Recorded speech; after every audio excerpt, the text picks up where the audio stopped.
The threshold.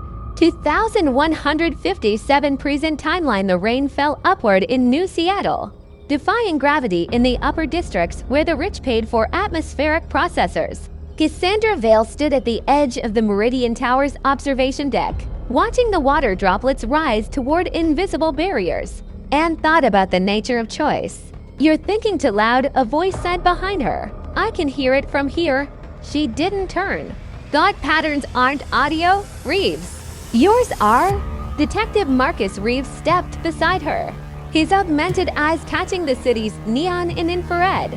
Even without looking, she knew he was scanning her vitals: heart rate, pupil dilation, thermal signature, protocol. She was a suspect again. "Dr. Helena Marks is dead," he said flatly, jumped from the causeway tower at 3:47 a.m.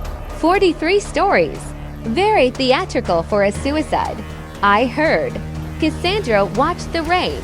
"I also heard she was your lead on the consciousness transfer project, the one that went classified." Reeves' jaw tightened. "How do you know that?" "Because Helena messaged me 6 hours before she died. Said she'd found something in the neural architecture, a flaw, or maybe a feature." She was scared. Cassandra finally looked at him. "And because you're here questioning me instead of investigating her research, did you meet with her?" "No." "Do you know what she found?" Cassandra considered lying. She'd spent 3 years getting good at it. But Reeves was old school SCPD, the kind who noticed when you pivoted away from a direct answer. "No. But I know it was important enough to kill her. Suicide isn't murder. Helena Marks didn't kill herself." Cassandra turned fully to face him. "Marcus, she was terrified of heights. Phobic. Never even accessed high-altitude floors. Someone made it look that way." Reeves was quiet for a long moment. Behind him, the city glittered. Seattle, 2157. A place where consciousness could be copied. Time could theoretically be rewritten. And the boundary between human and artificial had become negotiable. It was also a place where the most dangerous people wore corporate badges and government seals.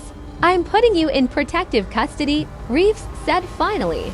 "No, it's not a request, Cassandra. You're connected to Marks, you're connected to the Threshold Project, and you're connected to something that just got someone killed." The department, she interrupted, "is already compromised.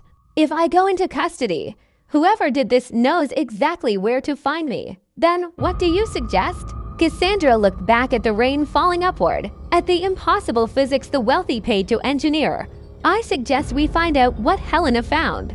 And I suggest we do it before they figure out how much I actually know."